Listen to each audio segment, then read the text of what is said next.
আজকে আপনাদের সাথে শেয়ার করব খুস্কা পোলাও বা খুস্কা রাইস। তাহলে চলুন শুরু করা যাক। সবার প্রথমেই আমি এখানে বিরিয়ানির চাল নিয়ে নিয়েছি প্রয়োজন মতো। তার মধ্যে জল দিয়ে ওই 2 থেকে 3 বার খুব ভালো করে ধুয়ে নেব, যতক্ষণ না জলটা পরিষ্কার হয়ে যায়। 2 থেকে 3 বার ধুয়ে নেওয়ার পর ভর্তি করে জল দিয়ে, চাল যেন ডুবে থাকে সেরকম জল দিয়ে রেখে দেবো প্রায় 30 মিনিটের মতো।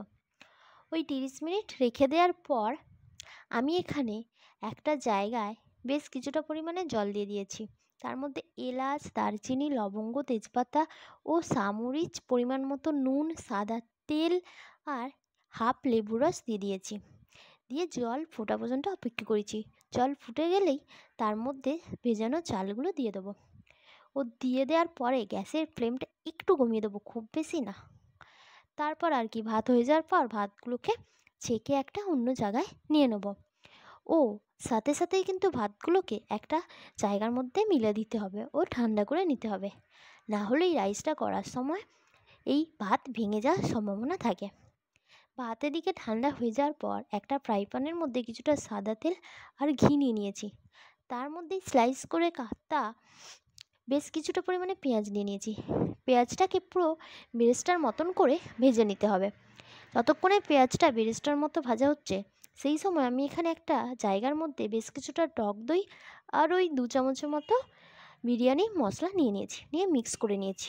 তারপর এদিকে পেঁয়াজগুলো লাল লাল করে ভাজা হয়ে গেলে তার মধ্যে আদা রসুনের বাটা দিয়ে আদা রসুনের কাঁচা গন্ধ চলে যাওয়া পর্যন্ত ভেজে নেবো। তারপর ওই দইয়ের মিশ্রণটা নিয়ে আর একটুখানি হলুদের গুঁড়ো দিয়ে একটু মিশিয়ে নেবো।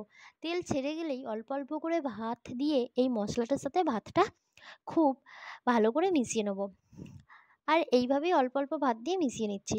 ততক্ষণে এইদিকে আমি 1 চামচ গোলাপ জল, 1 চামচ কেওড়া জল, 1 চামচ মিঠা আতর দিয়ে একটা মিশ্রণ তৈরি করে নিয়েছি। ভাতগুলো মেশানো হয়ে গেলে তার ওপর দিয়ে দেবো। ও দিয়ে প্রায় 15 মিনিটের জন্য দমে দিয়ে দেবো, গ্যাসের ফ্লেমটা একদম স্লো করে। তারপর 10 মিনিটের মতো রেস্টিং টাইমে রেখে দেবো। 10 মিনিট পর এখানে রেস্টিং টাইম হয়ে যাওয়ার পর আপনাদের দেখাবো কেমন হয় জিনিসটা। তাহলে দেখুন, 10 মিনিট পর আমি ঢাকা খুলে দেখলাম একদম পারফেক্ট আছে জিনিসটা। আর কতটা ঝরঝরে হয়েছে দেখতে, তাহলে দেখুন। এর সঙ্গে চিকেন কোরমা বা চিকেন কষা যে কোনো রেসিপি দারুণ যায়। তাহলে আপনারাও এইভাবে একবার বাড়িতে বানিয়ে নেবেন এই খুস্কা পোলাও বা রাইস।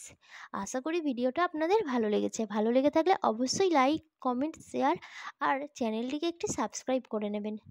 ধন্যবাদ। দেখা হবে অন্য একটি ভিডিওতে।